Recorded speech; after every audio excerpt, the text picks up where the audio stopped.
All right, welcome back everybody to the Dev Diaries series. My name is Robert Davis, and with me, the man, the myth, the legend, Jonah Havel. How are you doing tonight, my friend? Hey, how you doing? I'm doing great. I'm doing well. Our little run through of this closer to Christmas time, we had this whole skit set up. It was going to be a really smooth intro. And you hop on the call, and while I do appreciate your shirt, it is no cat Christmas sweater, and I'm not gonna lie to you, I'm a little bit disappointed and a little bit hurt on a personal level. It was a pretty good skit. It was probably SNL worthy, but anyway, I think the plan was to segue somehow into blockchain and tokens. Is that what we were going to do?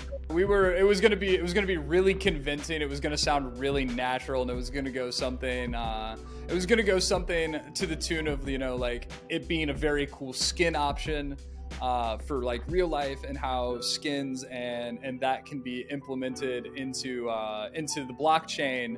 And for, I know what the blockchain is. I have a really good understanding of it. I'm a little bit of an expert, but for, the people at home, who may or may not know, really the basics about what blockchain is, do you mind kind of giving me a brief little introduction, a blockchain for dummies, if you will, rundown of what exactly it is, how it works, and why it's kind of important to everything that you're doing? We start with some real basics. A token is just some sort of artifact that represents something else, whether that's a value or whatever.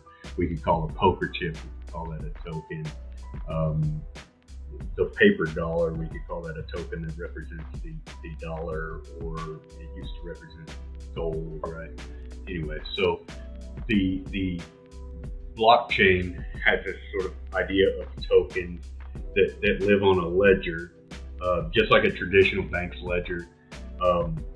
Move such and such amount to this person's account, plus $200 for this person's account, minus $300 for this person's account, etc. So they build that ledger. Well, the blockchain is just sort of a distributed ledger, not unlike the other one, or the old model. It's just distributed and cryptographically signed, so that we can all follow what's going on, and we can all agree that there's no funny business going on. So essentially, the blockchain is like the original bank ledger, like a ledger in a checkbook, except that instead of only being verified by the business side or by the owner of the ledger, it's able to be verified by all of the users who are involved in that said blockchain. It's a quote unquote decentralized method of maintaining a ledger. We're human, and humans make mistakes, and even in extreme cases, humans intentionally falsify data. And so by removing that central authority and distributing the work of maintaining that ledger to the entire community, you avoid those certain types of mistakes, right? And everybody can follow what's going on. We all know that so many tokens are moved from this wallet to that wallet. Now, we don't by default know whose wallet is what. My privacy is protected. Although my personal wallet I make public for my own reasons. You don't have to do that. So basically, the blockchain is a great way of mitigating the risk of human error, or human malpractice, depending upon situation. I know no one has ever really manipulated anything bank ledger wise to help themselves. I don't think that's anything that anyone would do, but it's nice to know. It's nice to know that possibility is significantly less on the blockchain. And I kind of want to go a little bit deeper into it, Jonah. With the key word that you keep mentioning is tokens. And, you know, I've played a fair bit of Mario, so I know what a token is. But in the context that we're going into inside the blockchain, do you mind doing a little bit of a deeper dive into what a token is? Are all tokens the same? Are tokens different? What makes a token unique? And kind of just give us the basics of really what a token is in the same way that you gave us the basics on what the blockchain is. If I want to represent some good or service or store of value, then I can create these tokens, right? And I can say, hey, look, here are a million tokens, right? I write that in the ledger, I cryptographically sign it. These exist here in this wallet. And now anybody on the blockchain can say, hey, look, this guy made some tokens, right? You know, what do they represent? Who cares? They're tokens, okay? They exist. We all agree that this person has decided that there's this creature called tokens, right? Well, now I can do any number of things to you know, back those tokens with value, right? I can distribute those tokens to enable voting rights within some system. I can back those tokens for US dollars, right? In the case of USDT or other stable coins.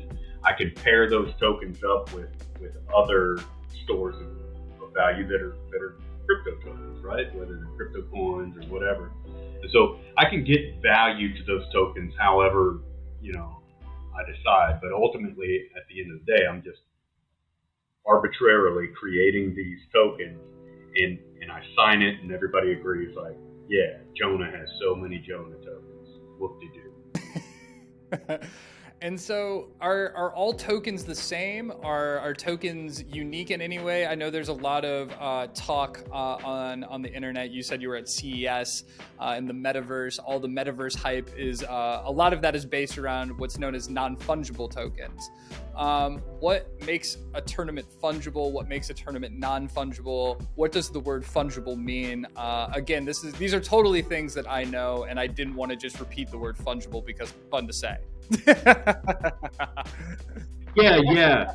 And you know, prior to, you know, a year ago, I also knew what a non-fungible token was. I've just known it since I was a young man. I assumed everyone did, but for those of us that don't. So with this, if we move on past this idea of a token, the dollar, right? The dollar is a good token. It originally represented this gold, right? Gold was the actual store of value, and then the dollar was the token that was traded because it's more convenient than trading gold. Well, each dollar is equivalent, right? Whether it's in your wallet, my wallet, his wallet, her wallet, doesn't matter, okay? Those are fungible, right? And that's this concept that was, there's like 5 main characteristics of money or something. Don't quote me on this, okay? But there's so many defining characteristics of money, and being fungible is one of them, right? Being able to exchange equivalent tokens. So every Bitcoin is equivalent, right? There's nothing special about an individual Bitcoin. I can trade you 1 Bitcoin for 1 Bitcoin, and it is what it is. So when something's fungible, it essentially means it has equivalent value across all the individual units of it. So in the dollar example, my dollar is no more unique than your dollar, and therefore the value of my dollar is the same as your value of your dollar. And Bitcoin is the same way. My Bitcoin would not be worth more or less than your Bitcoin because my Bitcoin is the same, quote unquote, as your Bitcoin. Sure, exactly. And that's, you know, there's some more technical details, but for the most part, I think we understand that one. Now, if we move into the idea of an NFT, right, a non-fungible token, that just means basically that we're talking about now, unique tokens. So on my ledger, whenever I make my Jonah tokens, I now make my Jonah non-fungible token, and it's unique. I can make 2 different Jonah non-fungible tokens, and they each have a unique ID. They're not functionally equivalent. I can't have a whole basket of them and go down to the store and buy anything with them, because it's sort of like precious gems or something, right? Each one has unique characteristics, and so I can trade for them, sure. I could do a sort of barter thing, right? But they're not really suitable for use as a currency.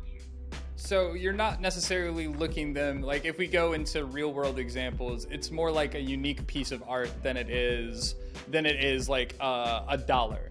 You can have that art has value based on what other people think about that art, but you can't go down to the store and buy a candy bar. You can't go buy a Maserati with a painting inherently.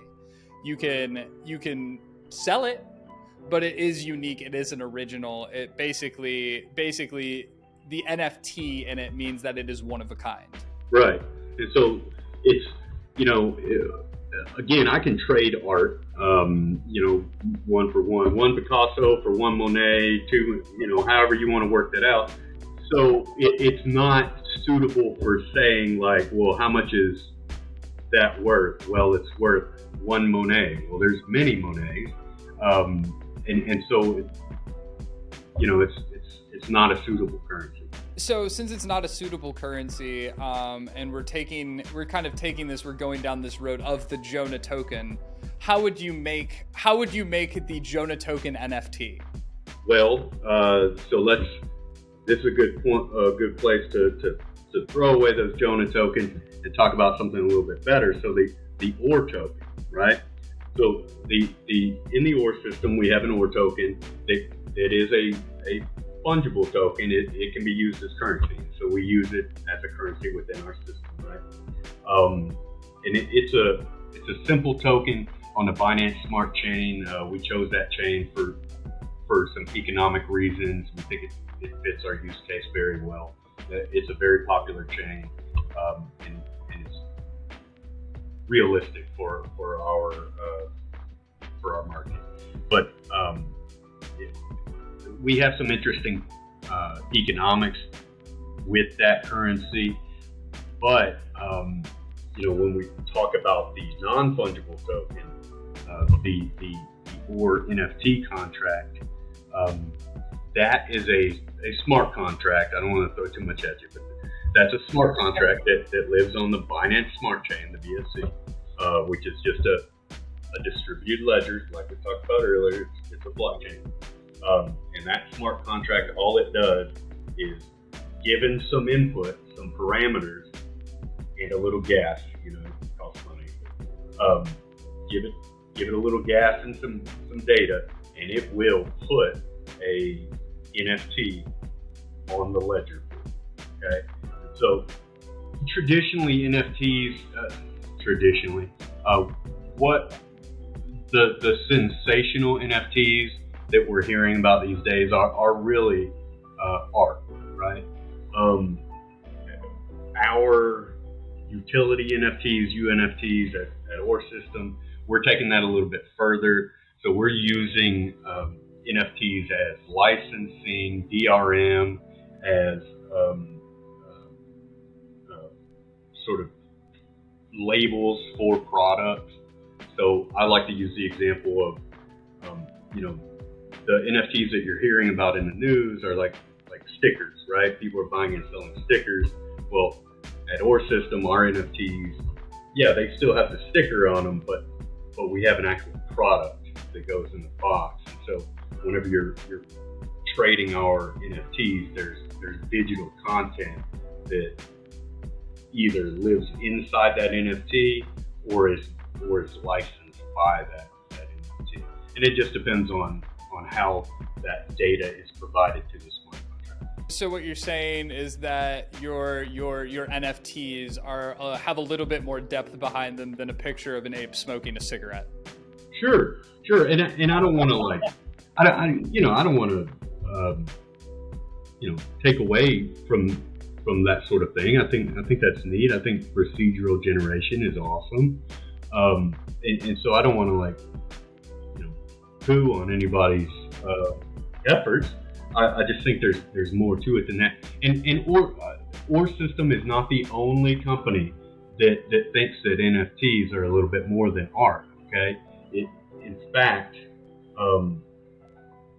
serious crypto enthusiasts, I would argue, all agree that NFTs are a lot more than art. It's just that there's something sensational about hearing about a ape smoking a cigar selling for some ungodly amount of money.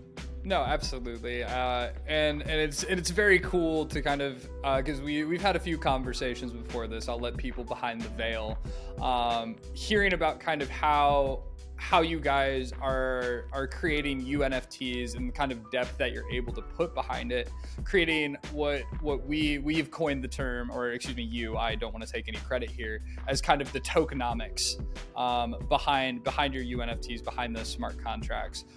Do you mind going into a little bit of detail about what exactly tokenomics are and your unique approach to it over at ORE?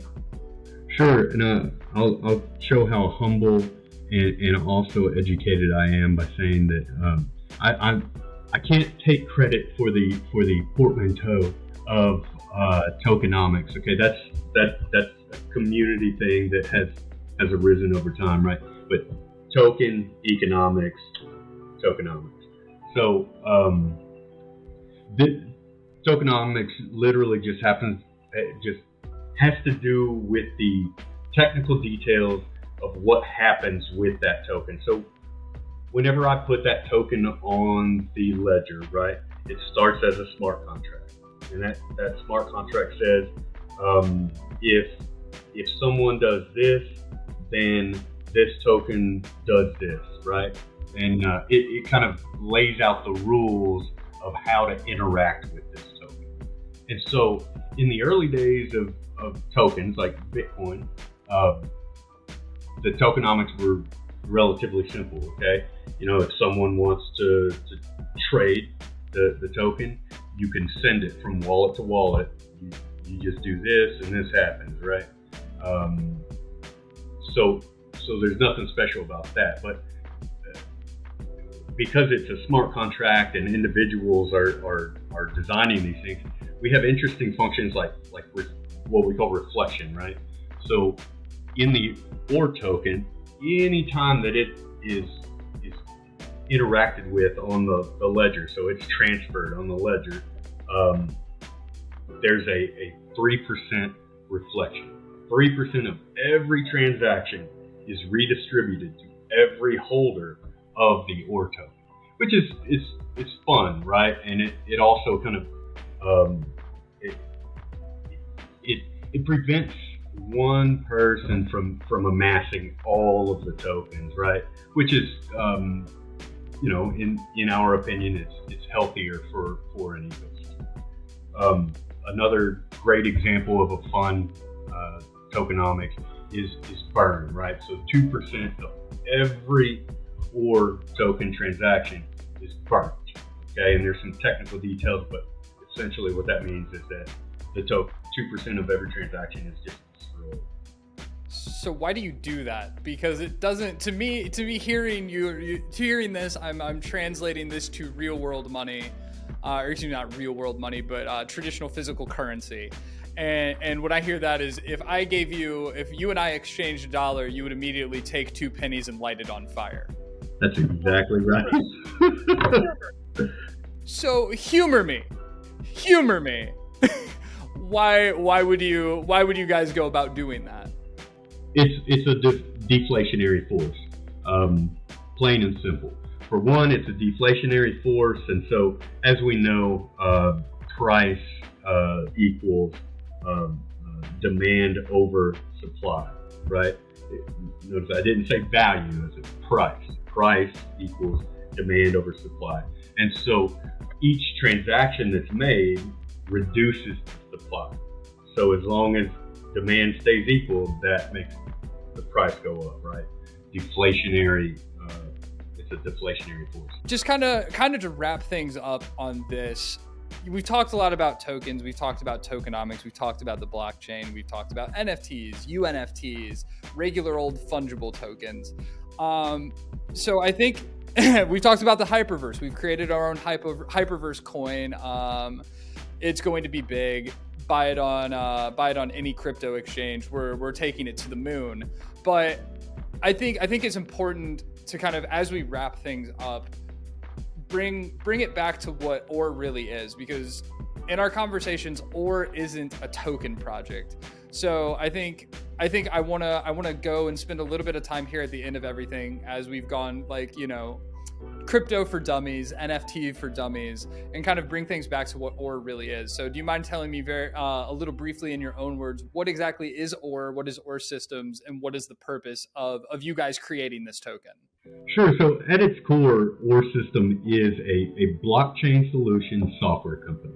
So we research and implement cutting edge software, specifically blockchain, right? In ways that are not being done yet, or at least people aren't sharing yet. Well, we're developing the tech and sharing it. And so when I say sharing it, I don't mean that we're completely altruistic. We are a software company, and we would like to be around next year. But we do have a lot of community products as well that we distribute free of charge. So basically, this isn't you guys trying to get rich capitalizing off the crypto. This is really, like when you mentioned a UNFT, this is a way for the software industry, a solution for the software industry to be able to implement, to get their way into blockchain and really be able to utilize everything that's coming out, because the technology based around this, even if you are only interested in apes smoking cigars, is really, really exciting. We are a legitimate software company, and we are interested in being around, a year from now, 10 years from now, 30 years from now. In fact, some of our assets are actually locked up for 30 years, and you can verify that on the blockchain. It all comes full circle, Jonah. Well, we will touch on the Forge next time, where I already know everything about it. This is just for the good of the people at home. I'm clearly an expert. Jonah, it's been an absolute pleasure, my friend. Thank you for your time. We'll be back next time with another entry into the OR Dev Diary. Absolutely beautiful. Until next time.